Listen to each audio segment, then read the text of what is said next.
So one of the things that Ukraine has been asking for a long time now is tanks, and in particular these German-made Leopard 2 tanks. I understand that the Netherlands is one of, I think, a dozen plus European countries that has Leopard 2 tanks in its stockpiles. Is this something that you would consider if Berlin gave you the green light? Would you be willing to send some of your Leopards to Ukraine? I completely understand the question. It's true that we are, well, more or less on a sort of lease construction. We are using these tanks, we could buy them, we could send them to Ukraine.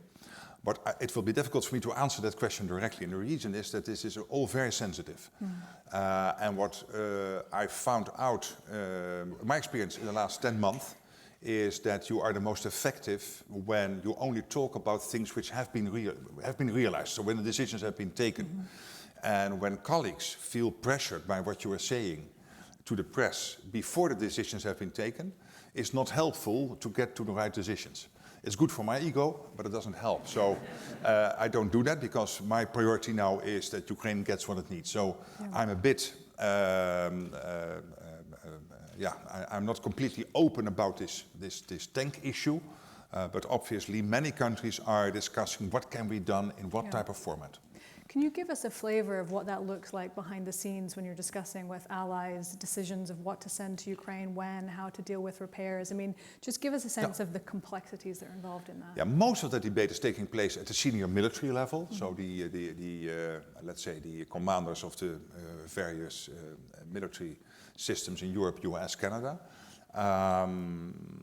At the same time, of course, a lot of those debates also take place at the level of the foreign minister, defense ministers, and sometimes at the leaders level, there is a direct contact.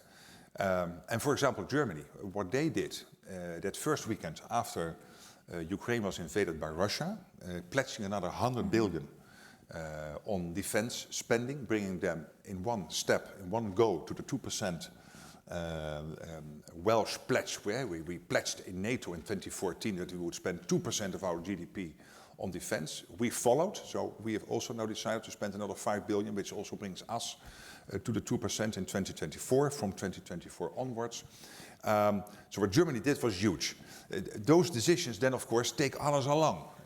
They set the tone. And sometimes it is me nudging another colleague to do more, and sometimes another colleague is nudging me to do more.